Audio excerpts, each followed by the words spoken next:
Do you know what this is like? This is like when airplanes were new and people were saying, sure, they look like they're flying right now, but they're going to drop any day, they're going to drop out of the sky like rocks. You'd be crazy to get on an airplane because they don't understand the engineering. They didn't understand anything of how it worked. They didn't understand lift and drag. And indeed, these things were a little bit more dangerous initially before they were mastered and the jet engine and modern aviation was created. People don't walk around saying airplanes are all going to fall out of the sky. It's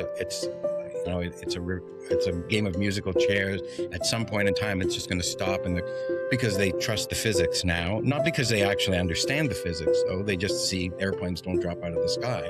And what we've seen for 17 straight years right now is Bitcoin not falling out of the sky. No errors, no double spends, no block reorganizations, no errors introduced into the history of this thing. This thing is the most rock solid invention in the history of humanity as far as data integrity is concerned. In order to make any change to Bitcoin's history, you need to get into the blockchain more energy than has been used since that entry was made.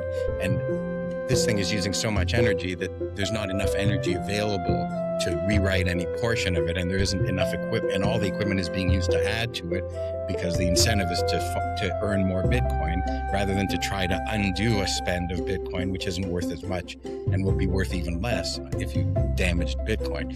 So Bitcoin is shielded against any kind of attack, right?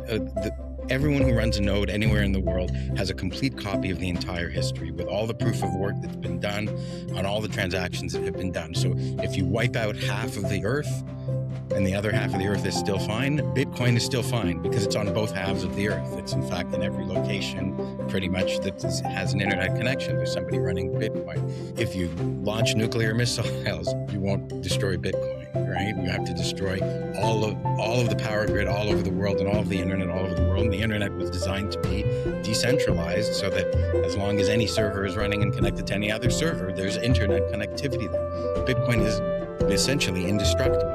And not just indestructible, but immalleable. So it's much safer to put your savings in Bitcoin and you'll have your Bitcoin always than it is to fly in an airplane, which is an incredibly safe thing to do. And I don't worry about flying in an airplane.